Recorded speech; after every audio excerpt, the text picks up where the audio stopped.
I think that every time I see you now, Joe, I'm going to see you with red snot coming out of your nose. Thanks for that. Our next speaker is currently an instructional technology integration coach in Superior, Wisconsin, and was a social studies teacher for 8 years. He loves learning about the amazing history of the Duluth Superior area and is a co-founder of Ed Camp Lake Superior. Now I got to kill a little time and I don't know what to say. Almost ready? With his storied teams, please welcome Tate Haglund-Pagel.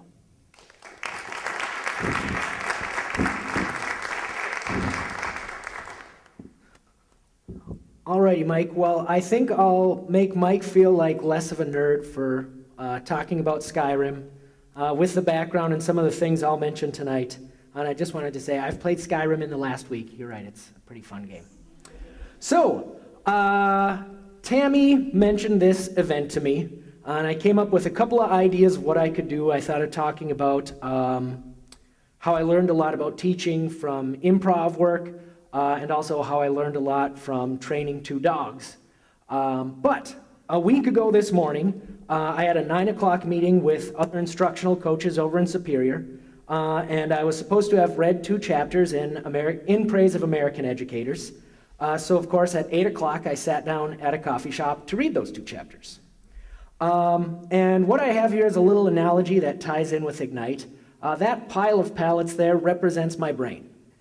The things that I had done for fun over the years, the things that I've done for work, just the way I've operated for my whole life, was this pile of pallets. And then I read a sentence, and like a match, that tiny little thing just kicked my brain into full gear. And so for the last week, I've really been stuck on this idea, so it's what I had to talk about tonight. And I will read that quote to you. I'm going to read a little bit more, but as an instructional technology coach, this is actually too much text, but I wanted you to see it. So here we go. A team, by definition, operates differently from a group. Members of a team work interdependently to achieve common goals for which members are mutually accountable. Absent these 3 key elements, a group may be congenial, but its members are not a team. Groups don't become teams simply because someone labels them. The act of meeting together does not define a team. Committees or task forces can serve useful purposes in a school or district, but they are not teams either.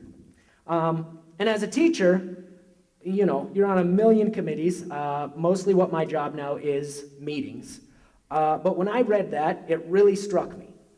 Because I realized that most of my life, I have been operating under these basic things.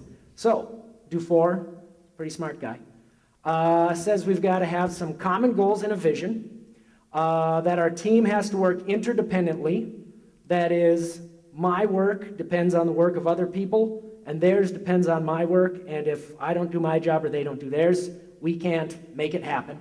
And last, we're mutually accountable. And I think in education, that's something that we're still struggling with. People have come up with plans before where, hey, we're going to test the kids, and if the kids don't do well enough, we'll fire the principal, but we'll keep the teachers.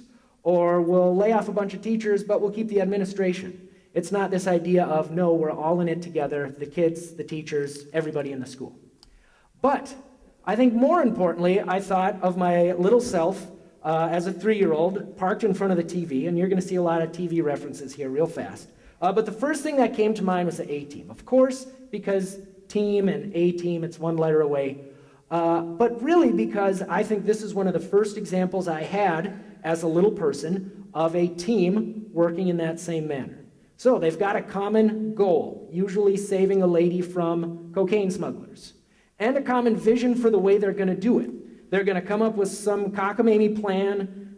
Somebody's going to be in a disguise. There's going to be a lot of shooting, but nobody's going to get shot. And it's all going to be wrapped up in 45 minutes.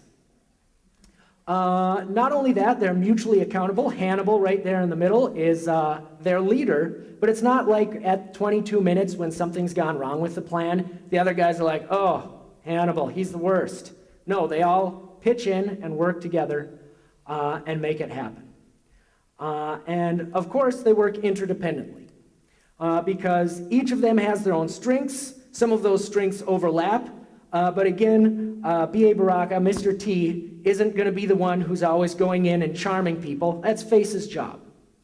So I started to think about this, and I thought, gosh, really, in my professional life and my personal life, and in all of the entertainment I've ever been interested in, teams. I'm only going to throw up one more in-depth example, and that is the Ninja Turtles. If you snorted Fun Dip, you're probably around my age. Not that I ever snorted it. But Ninja Turtles came out when I was around 3rd grade. I already had this idea of teams. Of course, all the shows had teams. But I think what was really clever here was Raphael. If you didn't watch this, they are working interdependently with the common goals, mutually accountable. But Raphael is a hothead, and half of the episodes involved him not working interdependently, going off on his own, or not sticking to the common goals. And that usually led to all sorts of problems, and they had to go save him and untie him and punch people. If you're a little bit older, I thought I'd throw this one in too. Dr. Smith, if you ever watched Lost in Space, is a classic example of another team member who was just never sticking with the team and causing those problems. And as I thought about this, my brain just started thinking, okay, pretty much everything I ever do involves this. I'll go one nerdier than Skyrim and say I've played a lot of Dungeons and Dragons in my life. If you don't know, it's like a board game, but you're all kind of on the same team in a fantasy adventure where you've got your strengths and weaknesses. Maybe one person's a big fighter and another person's casting spells. I know it's pretty nerdy. So I thought, hey, and that's related to my favorite book ever from when I was a kid, The Lord of the Rings with Bilbo, and then The Fellowship of the Rings, and all the nerdy sci-fi I've watched as a kid or as an adult. And then I thought, well, wait, all the sitcoms I watched with my mom and that I've watched later in life, and again, I'm still watching today, all of these things tie together that same idea, that you've got a group of people with some big goal, whether that is exploring space or selling paper. They've got their own strengths and weaknesses, these ragtag groups, and they're all mutually accountable. And of course, all of these stories are really about those attempts at doing that and the foibles along the way. By the way, I'm sorry, the last time I played hockey was 3rd grade. I know some of you are sitting there like, yeah, dude, teams, like sports teams, I'm sure they all do that too. So, common goals and vision, working interdependently, and members are mutually accountable. So as I thought about this, and I thought about my own life, I thought, okay, where is this actually coming from? And of course, you don't have to think too hard to go to Jung and, of course, the Myers-Briggs, which we've all taken as part of some sort of psychology class or professional development. We as humans just naturally have strengths. A good example, you'll see a picture of my beautiful wife here in a few minutes. I can handle my own finances. I did fine until we met, but she's really good at it. I haven't opened an envelope in years because mail comes to the house and an adult takes care of it. But if she had to do this, she'd be kind of freaked out. She can act if there's a script, but if you're just up there kind of winging it, not that I'm winging it, she has trouble.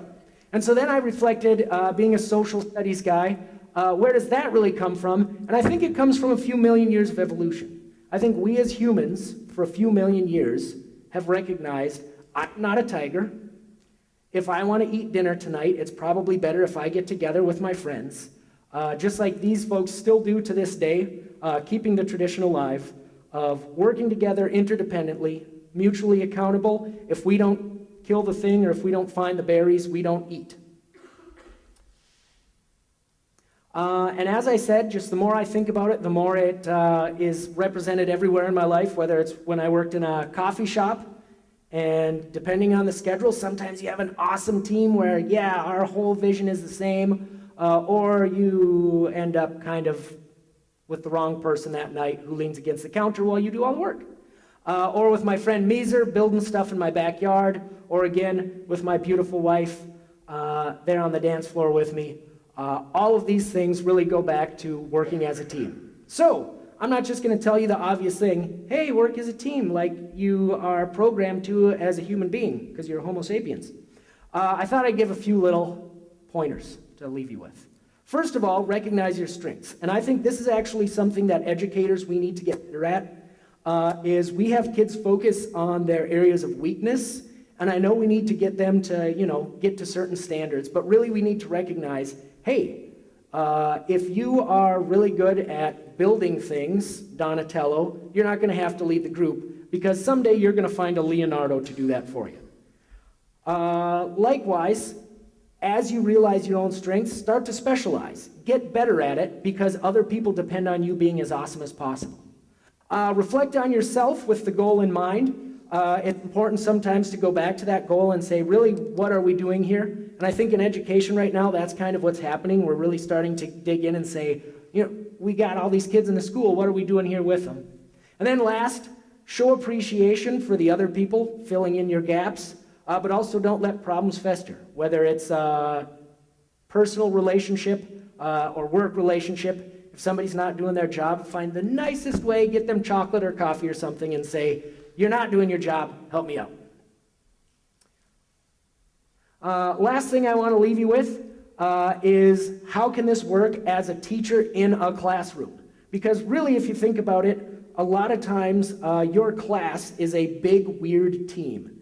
And as has been touched on already, I think too often we do a bad job of recognizing that it's just not me talking to everyone and these kids have to listen. So, how do you work interdependently with 30 other people? You have to give up some control. You have to allow them to do some of the learning on their own. You have to group them up so they can find their own little strengths. And you have to sit down and be quiet, which I'll do in just a minute. Working on those common goals, you really have to build those relationships and make sure you have a shared culture in a classroom. And I think this is a really hard thing to do because with 30 people, there's bound to be people you don't make a good connection with. So that ties with the top one again. There's probably some other kid in your class that a kid can form a relationship with. Give up some control and work interdependently there. And last, this does tie into the thing I thought about talking for 10 minutes on. I'm probably at about 15 right now. Training a dog. Same thing as with a dog. You give them some basic guidelines. If they step outside of those, remind them. If they do well, reward them. People are the same way. So make sure that when somebody's helping you out, you reward them, say thank you. Again, bring them treats. And if they're not helping you out, say, hey, I need a little more help. Thank you very much.